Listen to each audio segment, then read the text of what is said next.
That's a rude question. Yeah. Let's not be rude. Let's put this very kindly. Yeah. It's got to do with something deeper.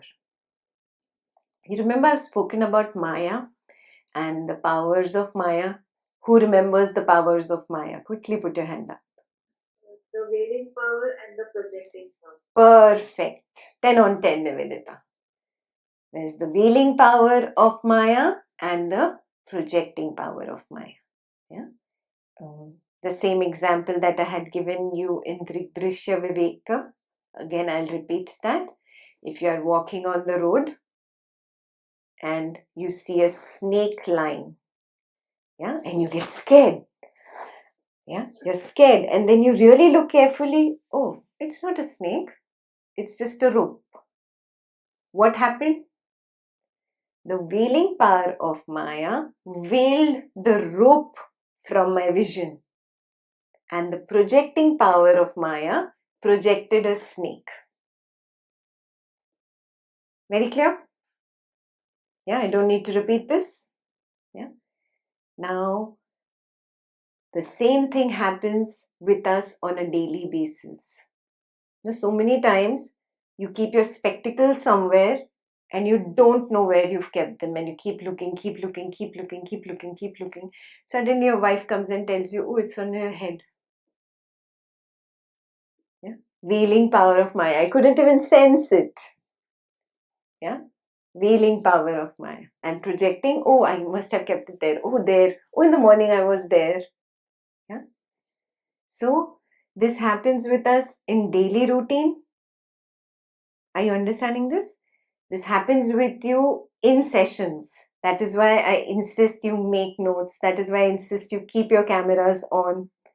Yeah? So that the veiling power of Maya does not veil. Then also it does.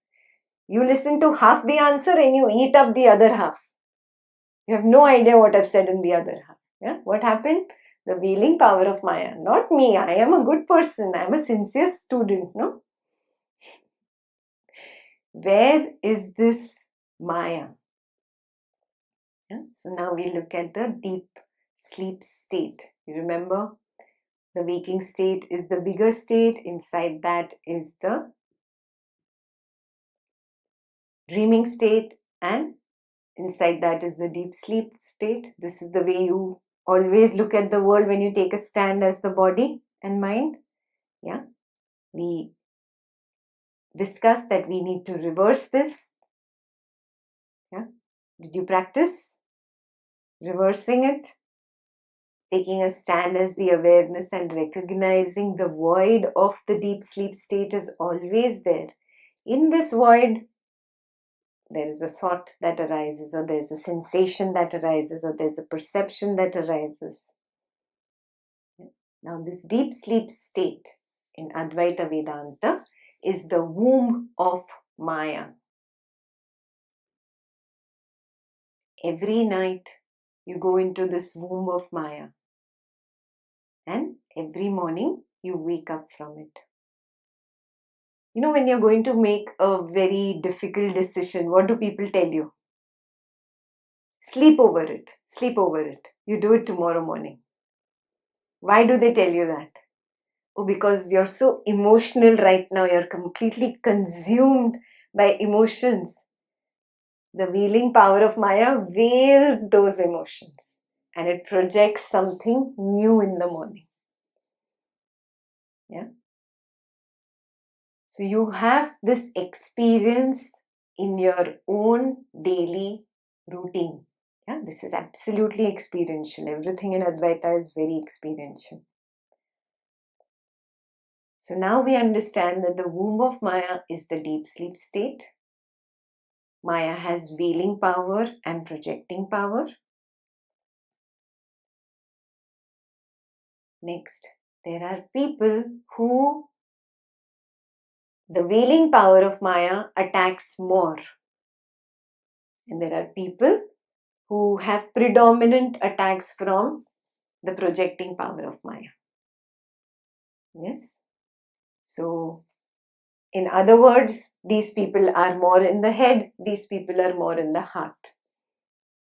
Yes, if you're more in the heart and completely consumed by emotions, wailing power is something that is your boss. And if you're that kind of a person who's too much in the head, too much analysis, projecting power of Maya is your boss. It keeps projecting new ideas, new analysis, new interests, and you get lost and consumed in that. Yeah, this is all very experiential. We all know that. And that's what simply is somebody who is in the heart and somebody who is in the head. Yeah? So instead of using words like low IQ and high IQ, let's use simple words like somebody in the heart and somebody in the head. Yes, somebody who is in the head understands Advaita a little easily compared to somebody who is attacked by the wailing power of Maya, because what does Maya do? It veils all the knowledge. Yeah. So don't get into that thousands of year long tussle between the Dvaita path and the Advaita.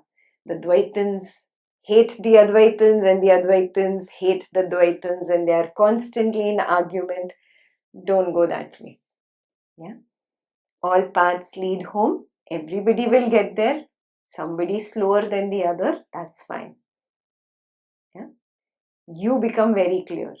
If I start judging people on low IQ, high IQ, what stand am I taking now? Oh, body, mind, senses. Now let me correct my stand.